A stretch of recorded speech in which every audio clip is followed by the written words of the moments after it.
Welcome to the Oakland Raiders rebuild. Not a franchise. This is not a franchise. This is a rebuild. So moving forward in this franchise, we are going to be playing one regular season game, the first game of the season, each season. And then we're going to move on to the postseason. And we will play all those postseason games, and we'll play the Super Bowl if we make it there as well. I want to try to complete more than just like a handful of seasons. I think the farthest we went, SAU was a 12-season series. I think the 49ers franchise went up to 8, 9, maybe 10 seasons. But for the most part, that's kind of the cap. But I kind of want to see what life will be like in the NFL 30 years from now. I mean, we are 20 years past this game, right? Madden 25 again, and this is Madden 05. But what would the NFL look like 30 years from now? So we're not going to simulate just like whole seasons without playing any games. Like I said, we will be playing the regular season games, and if we make it to the postseason, that gameplay as well. But I kind of want to set up the game plan for each game. Now I'm going to do that here. The start of next season, I'm going to just simulate the season, see how that works out. And kind of just mess around with it, because I think that my gameplays, although I do think that they're good and that they're entertaining, we've been doing that a lot throughout the entirety of this channel and the entirety of my second channel, Coach Dawkins. So I kind of want to change things up. I'll probably do something similar with my college football series. We did start a Road to Glory where we played the whole season. And that kind of just fired me up. I was like, maybe I'll just play 2 games. And I just kept playing and kept playing and kept playing. I was like, yo, let's just do a whole season in one episode and see if I can knock that out. And I was able to knock that out. And it has me excited to see the rest of his story and then start a new Road to Glory and see what happens with his story as well. So I want to see what happens with the Raiders moving forward. So in this episode, you're going to get this gameplay. If we make it to the postseason, you're going to get those gameplays. And then we're going to jump straight into the offseason because I want there to be more roster turnover. Napoleon Harris, he's about to be 30 years old. He's 28 right now. This offseason is going to be 29. He's up for a new contract. How is that going to play out? Like, I want these things to be more of a franchise rebuild than just me playing games. And yeah, so that's what we're going to do right here, right now. Can we beat the Detroit Lions? We should. We should, and with our running game starting to wake up these past couple of weeks, I think we're going to be A-okay. So Tillman got the interception. We're inside the red zone, and Porter is inside the end zone. But it's 10-3. Fast forward to the third quarter. It's 10-3. Raiders are on top, and then Phillip Buchanan gets the pick. He's also up for a contract. And he got 2 picks this game. Our defense forced 3 interceptions. Now, our offense, though, was stuttering and bumbling and fumbling over our words and our game plan. So they're going to take over, drive down the field. We're going to hold them to a field goal. The kick by Hansen is up, and the kick by Hansen is good. So now it's going to be 2nd down and 10 for the Raiders. We have a 4-point lead. Going to give it to Jackson, trying to get up out of this game with a victory. And Jackson's going to pick up a good game there. 4th quarter, we're going to give it to him again, and he's going to pick up another good gain, and that's a Raiders chain mover. But now it's 3rd down and 9. We're looking downfield for Mr. Jerry Porter, and that pass was nearly intercepted. The Lions will drive downfield, but our defense will get another stop, Napoleon Harris, who, again, I believe is the best middle linebacker in the game. So they got to set up for a field goal. Kicker's up, and the kick is good. So the Detroit Lions are now down by just 1, and then the dreaded double tap forces us into a horrible pass. Boss Bailey intercepts it. Sean King going to find his tight end. Touchdown, Detroit Lions. So we got 2:02 on the clock. Golston going to fire that thing to the flats. Caught by David Boston, and David Boston, he's going to pick up a first down. But David Boston's not done. That pass caught. And David Boston has a first down and then some as we work our way inside the Lions' 40-yard line. 2nd down and 1, give it to Jackson. He picks up a first down by the hairs of his chinny chin. 41 seconds on the clock. Golston going to the end zone. Caught by Doug Jolly. Yes, sir. 17-17 is the score. That pass is caught, and that's going to be a first down. King looking downfield. That pass is caught as well. I'm like, who is this guy? The letters are right, but my thinking is wrong. I thought they got Todd Heap on the roster, but that ain't no Todd Heap. 2nd down and 10 after Namdi bats that thing away. King has it. King throws it, and that pass is caught. Or is it? It's definitely caught. But when the white circle gets underneath him, that's when he has possession, and there's only 1 foot in bounds. And this ain't college football. This is the pros, baby. So some not so much home cooking. Maybe Al Davis was right all these years that the NFL has it out for the Raiders. As Hanson, yo, talk your stuff, big homie. I ain't even mad at you. You knock that thing home, do your thing. So we know that Blake Golston doesn't have the strongest arm, so we're going to fire it downfield as far as we can. Eubanks makes the catch, but nowhere near the end zone, and we lose to the lonely Detroit Lions, who I believe were below 500. So at this moment in time, we have 12 touchdowns, 12 interceptions with Blake Golston. Steven Jackson, has just over 600 yards rushing. Here goes the stats for the O-line. Not bad, not great. Napoleon Harris, 49 tackles, 10 for loss, 4 sacks, 1 pick for him as well. Those 4 sacks are tops. We got to get our pass rush, and hopefully with simming, it will allow our pass rush to come because, again, we played these games enough that we know that the defensive ends have a hard time in these Maddens getting pressure. So hopefully when we sim, things will be a little bit different. Winners and losers. The Patriots, they lose to the Buffalo Bills. The Colts over the Broncos. The Cowboys, they didn't score a single point versus the Buccaneers. 9-0 in that game. Bucks win. Titans lose to the Jaguars, Steelers over the Rams. The Bears. How about them Bears beating the Packers? Then you got the Chiefs beating the Texans. The Giants over Washington. The Saints, they will beat the Panthers. The Niners in the toilet bowl. The worst teams in the league. The Niners and the Falcons, and the Falcons lose. Remember, the Falcons don't have Michael Vick. He's now Cleveland Brown. Raiders, we lose. The Chargers, they lose to the Vikings. The Eagles, they beat the Dolphins. And then the Browns over those Seahawks. So week number 11, I believe this is. We're taking on those Chiefs. Can we get the job done? No. The game was in Oakland. The game was at the Coliseum. And we lose by 4. We got absolutely demolished in the first half. But we came back. We showed some heart, showed some fight in that second half. But we ran out of time. So that sucks. We're going to change up our strategy here. We're just going to try to find what works for this squad because, again, we've been playing this whole time. But now it's time to coach this team up and allow the CPU to give us victories or to give us L's. And hopefully it is not L's. All right? Hopefully it's the former. You feel me? So out there in injury land is Donovan McNabb. I did decide to turn injuries off. In the offseason, we have some rules, have some house rules, but we'll get to that in a second. Kurt Warner is still the starter for the New York Giants. Eli has been on the bench for the first 4 years of his career, and it will be the New York Giants getting the victory. They blanketed the Eagles in that second half, giving up no points, and they win 34-14. Kurt Warner, 23 of 32, 2 touchdowns, and 1 pick. It was Chad Hutchinson for the Eagles, 15 of 26, 1 touchdown, 2 picks. The losing continues for the Raiders. That Eagles-Giants game was a game that we got to figure out how to highlight that.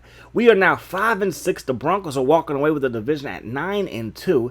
They win 21-6 versus us. Steven Jackson got the ball. So did Kelly. So did our fullback. But things just ain't working out. Now, I know we probably got to pass the ball versus this team, the Chargers, and we're going to do just that. But we also got to stop the run.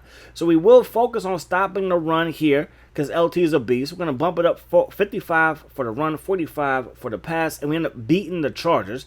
We're at 500, and the Chargers are below 500, and they need a hope, a prayer, and a miracle to make it to the postseason. Blake Golston, 23 of 33 for a touchdown. Phillip Rivers, 1 touchdown, 3 picks. Steven Jackson, 16 carries for 60 yards. LaDainian Thomas, 35 carries for $193. So I guess we slowed them down, but not really. Game of the week here is Baltimore versus Seattle. Could be a Super Bowl preview. Both teams are 11-2. After the Seattle Seahawks beat the Baltimore Ravens in the old school SEC running back affair with Sean Alexander and Jamal Lewis. I love it. Now we're going to be taking on the Raiders. They got Randy Moss, the big boss. So you already know we're going to be focused on the passing game in this one, and it really didn't help. We still take the L in Minnesota, and we are below 500. The Vikings move on to 8-5. We got Doug Jolly involved, but we're going to have to find a way to get Jay Porter involved. He had 1 catch for 16 yards. We used the same game plan here versus the Vikings versus the Colts, and it worked at home.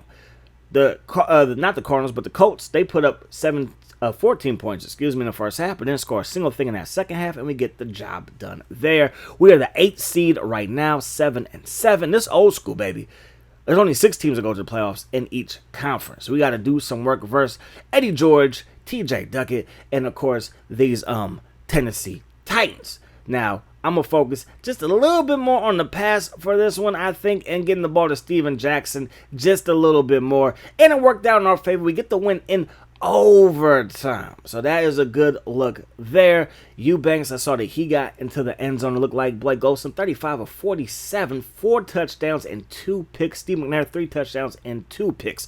Week 17, the Chiefs need to win. The Jets need to win. Any of those teams lose and we win, we will be in the playoffs and they will be on the outside looking in. So let's not waste no time. The Chiefs, they beat the Bears. So now we need the Jets to fall to the Browns, and that's not happening. The Browns. As a matter of fact, the Browns, they would have won. The Jets would have lost. They might have leapfrogged us as well. So our season comes to an end. Blake Golson, 27 of 18 for touchdown interception ratio. He goes back to the Pro Bowl. Steven Jackson, just over 1,000 yards. Kelly, averaging less than like 4 yards per carry. For Jackson, I get it. He's kind of the bell cow, the workhorse. We get a bunch of carries. Like if you look at Eddie George's career, like the numbers aren't really there. I think he's a Hall of Famer. In my mind, he's a Hall of Famer. But if you look at his numbers, it's kind of like, I don't know. But Steven Jackson, he's the bell cow. If he's like at 3.5, that's okay. Kelly, you're the scat back. I need you to be a little bit higher than that. And then with our right tackle experiment, he's probably going to be gone because we need a right tackle that can block, open up some lanes, and protect our quarterback. So we might be looking for a new running back as well to back up our man Steven Jackson because, again, this is different now. We're simming everything. It's out of my hands, and my hands weren't that good. Yes, we just won the Super Bowl this past season, but again, now things change, and even then, your boy is making some mistakes. Like, I'm not perfect. I'm not perfect. Anyway, Jamal Lewis, he is your NFL MVP. It's so nice to see running backs get the love again. Like these, like some quarterbacks to me, just like I get it, they're not gonna get hit like that. Running backs get hit, but it's like these offenses just look the same, and yeah, I don't know. Let me not rant about running backs or whatever. Anyways, Andy Thompson, he is your offensive rookie of the year out of Alabama A&M, 81 overall, 85 catching. His numbers were pretty decent as well. That's why he's the offensive player of the year. Dexter, he is from Indiana, 60 tackles, 3 sacks, 6 interceptions, 3 forced fumbles as well, 84 overall, 83 awareness. That is going to go up. He looks like he could be a beast, 6'1", 199 pounds. Wild card weekend, the Jets with the upset over the Patriots. The Eagles, they survive versus the Packers. The Chiefs lose in Indy, and the Giants, they lose in Minnesota. Divisional round, you are going to have the Ravens beat the Jets 33-7. The Seahawks over the Vikings. The Broncos, they lose to the Colts at home. And then the Eagles, they lose to the Panthers. The Colts will lose to the Ravens. And the Seahawks will beat the Panthers. So the Super Bowl rematch is here. From earlier this year, it was the Seattle Seahawks beating the Ravens. And it happened again. It happened again. Sean Alexander only 12 carries. Jamal Lewis had a gang of carries. He had like 33 carries and a $157. But neither running back got into the end zone.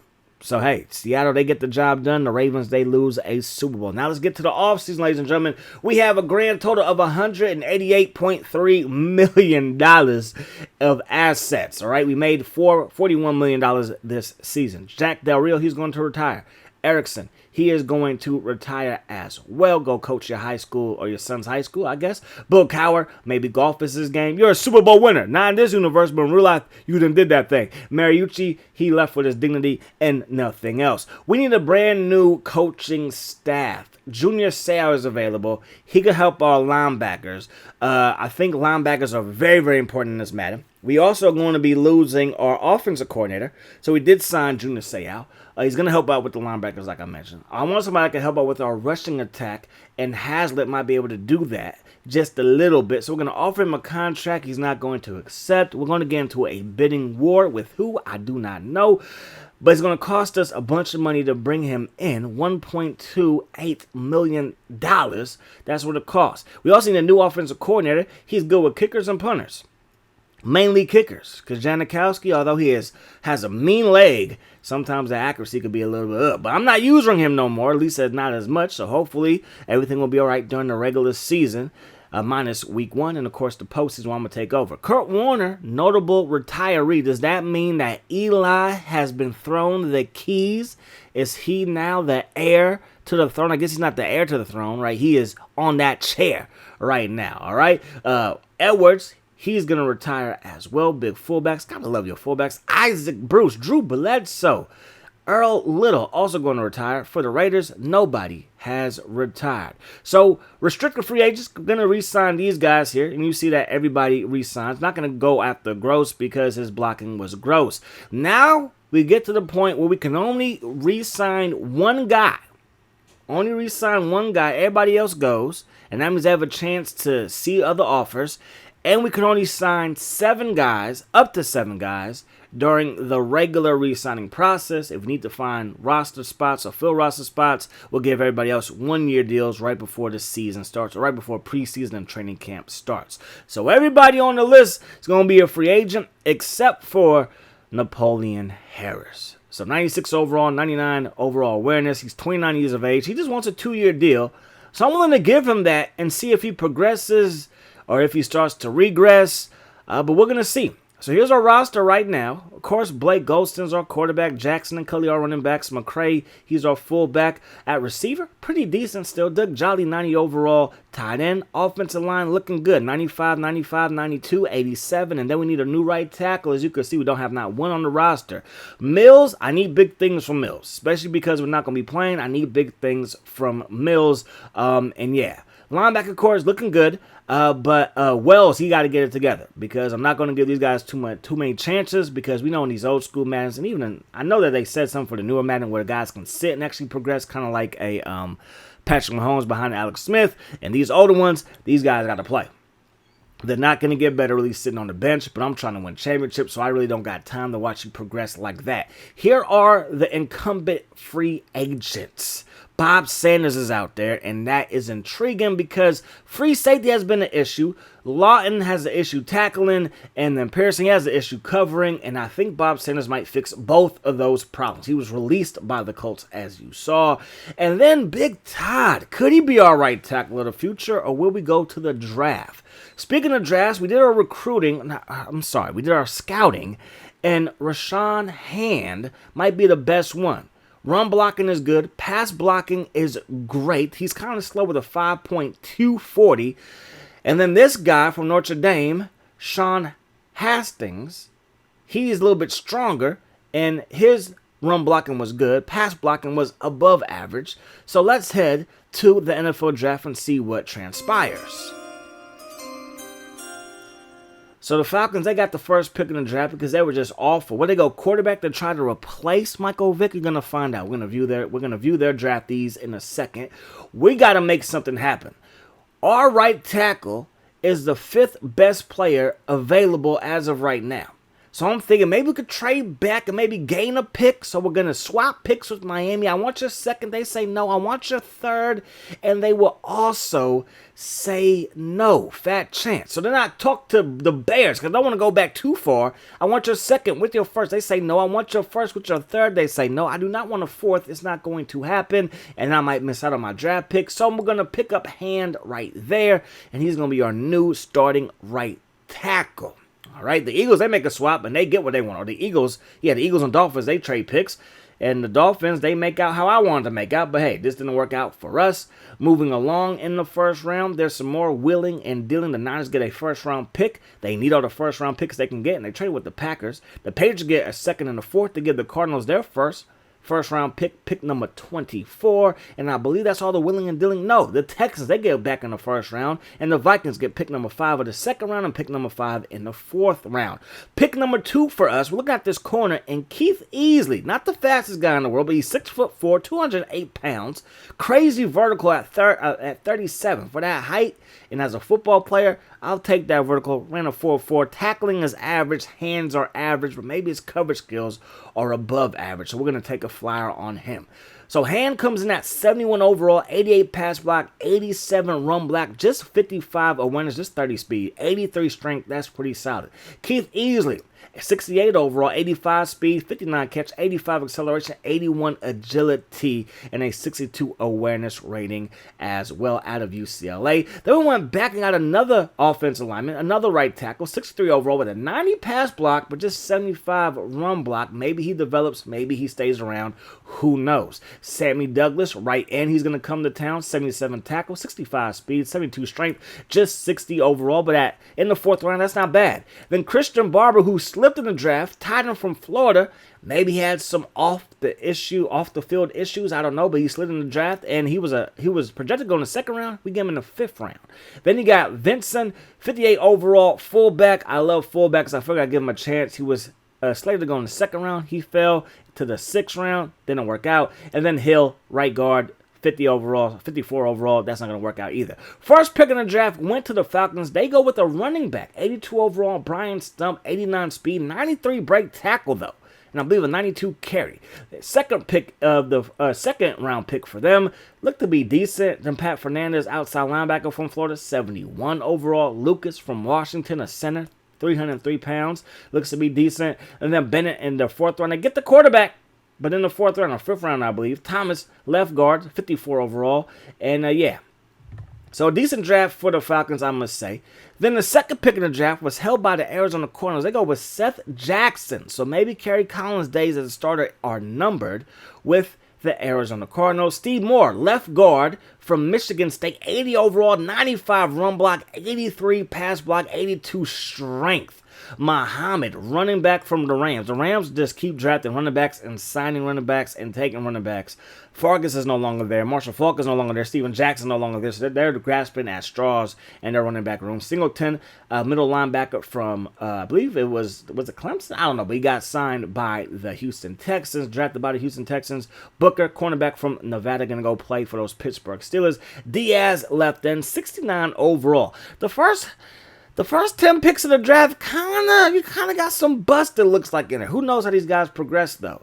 The Niners, they got a pretty good draft pick. The Saints got a pretty good draft pick as well. And the Cowboys got to give them credit. Under Jerry Jones, they've been a pretty good drafting team. If nothing else, they know how to draft. Do they know how to build a team up? Probably not, but they know how to draft. Weaver, he was taken by the Broncos in the 1st round, quarterback for them. Then he came back, got a fullback from Notre Dame at 62 overall, 72 awareness, and 75 speed at fullback. That's quite impressive. Broncos, your first 2 picks look pretty good. Then they come back and get another quarterback from Auburn, 63 overall, just 81 throw power, 70 throw awareness. He is a project, to say the least, but who knows how he works out. And then Dexter Schroeder from LSU, right guard, 65 overall, halfback from North Carolina, and Derek Carrier. He is 60 overall with 80 speed, 71 break tackle. And Fluwelling, he is a left guard out of what's that? Is that South Carolina State? I believe it is. Then Jeff Battle, center from Nebraska as well.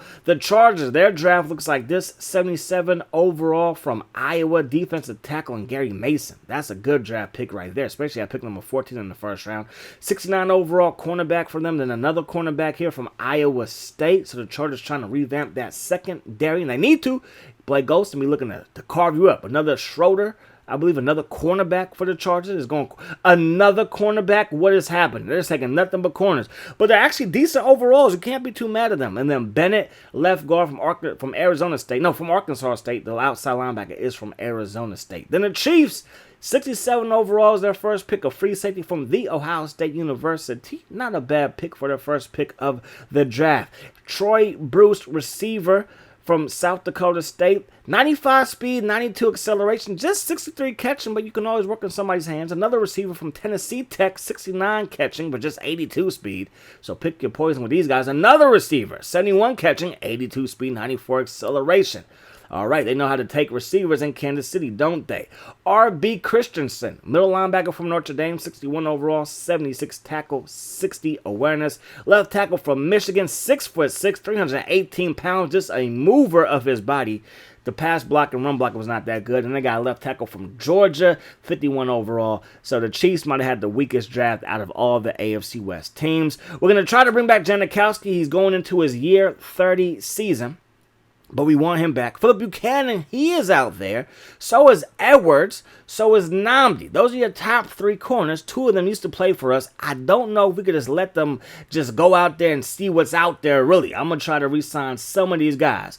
But Bob Sanders, I remember, is out there, and I do want Bob Sanders, so let's bring him down.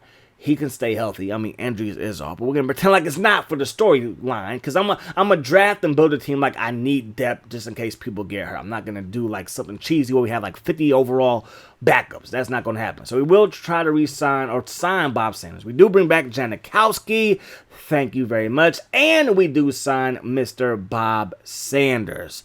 That's a good look. Philip Buchanan wants a bag.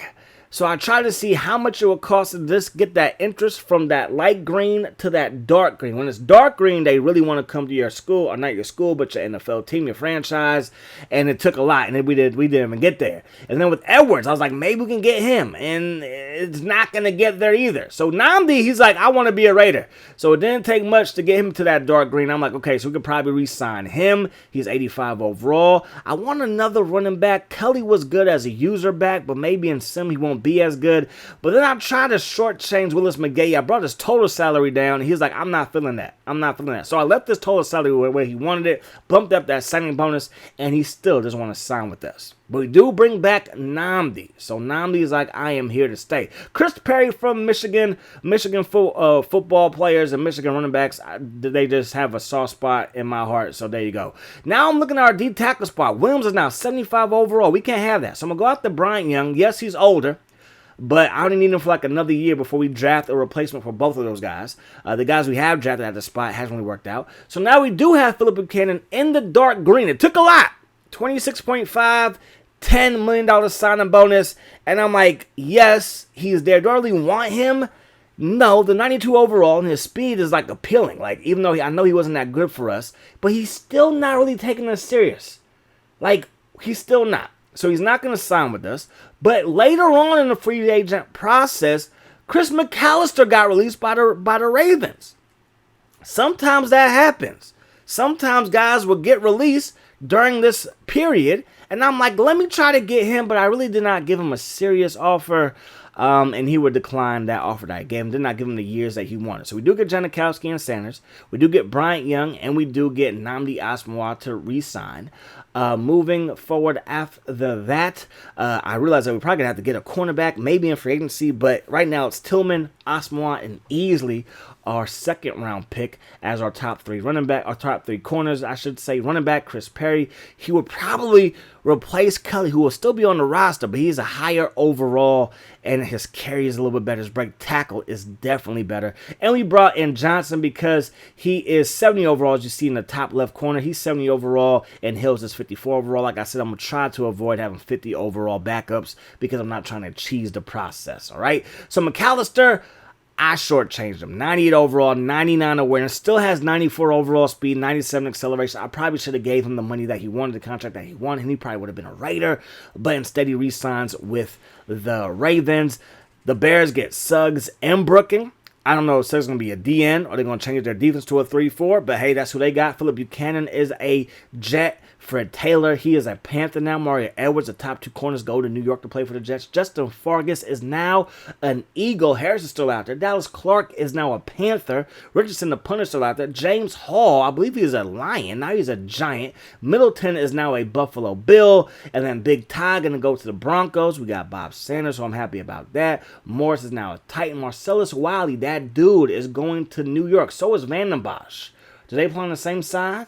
I hope they don't play on the same side, but they probably do, knowing this game. Philly, he is now a Bronco. Thomas Jones stays in the great state of Texas, and you can see right there that he is a Houston Texan now. Used to be a Dallas Cowboy in this universe. So here goes our roster before we get to the preseason. Of course, you know Blake Golston. You know about Kelly, Perry, and Jackson. They're still all young. Actually, Kelly's the oldest guy. And I believe Perry was drafted the same draft class as Steven Jackson. Correct me if I'm wrong. So I like Perry. He has a better break tackle. Better carry, just slightly, 82 to 81. But I do like Perry, so I think I'm going to rock with Perry. We're going to keep two fullbacks on the roster. We'll see what happens there. We're fullbacks. I know I said we want to keep no 50 overalls, but you only need one fullback. So me keeping an extra fullback in the 50s, that really doesn't hurt anything. Two backup tight ends in the 60s, that's not that bad. There is tremendous drop-off a lot of times from backups to starters, unless you're talking about Edwards and Likely. I believe it was Likely because he was on my fantasy team. As soon as Edwards got hurt last year with the Ravens, I picked him up, and there was not a drop-off for the Ravens or for my fantasy team. Hand and Pryor, these are our two right tackles. Both of them are rookies. We're going to need a Hand to put hands on people. Hayes, 83 overall. He was a stud his rookie year. Last year, I can't, I mean, maybe it was a down year, possibly, or yeah, this past year a little bit, but you know, we'll see what happens when we start simming. I still like Hayes. Williams is 75 overall. Hopefully Young can hold on to that 85 for at least a full season. Wells, we need to see him progress a little bit because I can no longer be out there watching him. It's all about what the stats say. If you give up rushing yards, what happens? Napoleon Harris, you just signed that contract just for 2 years. We're going to see if he starts to regress. He's going to hit 30 pretty soon, so he probably will. But again, I haven't checked the roster, but I do think he's probably the best linebacker. Maybe Urlacher is still up there. Ray Lewis could definitely still be up there. But again, we're heading into year number 5 of this dynasty. I love Lionel Martin. Hopefully he can start to progress as well. Already up to 84 overall, but I know he can get a little bit better. Tillman, 91 overall. Namdi at 85 overall. That's our second corner. There's no flip-flopping between him and Phillip Buchanan. It's him and Tillman, and that's it. Frazier has better speed as of right now. Easily 85 overall speed. A little bit slower than I would like, but I can rock with big corners who are slower as long as we got some safety help over the top. Play that cover 3 like the Seahawks did with Sherman, who's not known for his speed at all, but he was able to be an all-pro, Hall of Fame type player, not being the fastest guy in the world. And then our secondary, I think with Bob Sanders and Gibson, I think it could be quite scary back there. So start of training camp. Jackson got gold. He moves up a little bit to 94 overall. Then we got Lionel Martin in his drills. He's a project player, although he is a starter and he could be a Pro Bowl type player. We're going to get him to a run-stopping ability or attributes, whatever you want to call it, however you feel like saying it. Now we got Eubanks going to bump up his acceleration just a little bit. So that's 94 overall catching and speed out of this world, but the acceleration is Mills got to produce. I thought he was like a generational talent with his speed and his strength at that position. I'm like, this could be the next Javon Curse. And then I remember Javon Curse, no shade, but he only really had one great year. Now it's his rookie year. The other years were pretty good, but not as good as his rookie year, like not even close. Easily, good training camp. Drew Brees, good training camp. Going to bump up his accuracy. I did not realize his accuracy was that low. And then throw power for Blake Golston because his accuracy is 99. So Golston, we need you to be that guy. Get that throw power up just a little bit, just a tad. So Mills, he actually regressed during the preseason. So did Janikowski, but our special teams coach is a kicking whisperer, so I'm not worried about that. And then I looked at the right ends in free agency. There's nobody better than Mills. So we're going to rock out with Mills. Hopefully he does not regress anymore. We lose to the Vikings and the Colts. We beat the Raiders we are the Raiders. We beat the 49ers, and we will beat the Arizona Cardinals. Here goes our schedule for the upcoming season, and this is where we are going to stop. You will see the gameplay of the Jets, who are a pretty good team at 90 overall, 88 overall, 91 overall offense, 86 overall defense. And yeah, we're going to play this game. I'm going to change my playbook back to the playbook that I love because we're only going to play one game, and we're only going to be playing the postseason. So yeah, and hopefully this team can get a win in week 1 and then win throughout the simulation and get us to the postseason so we can try for another Lombardi. And we're going to try to go at least, we got to get to double digits. I'm thinking 15 seasons, but maybe 30 because I'll be like another 4 or 5, 6 or 7, 8 or 9 episodes. So that's what I'm hoping for. Anyways, that's going to do it. Hope you guys enjoyed the video. I do hope that the rest of this is the best day. Peace, love, hot sauce.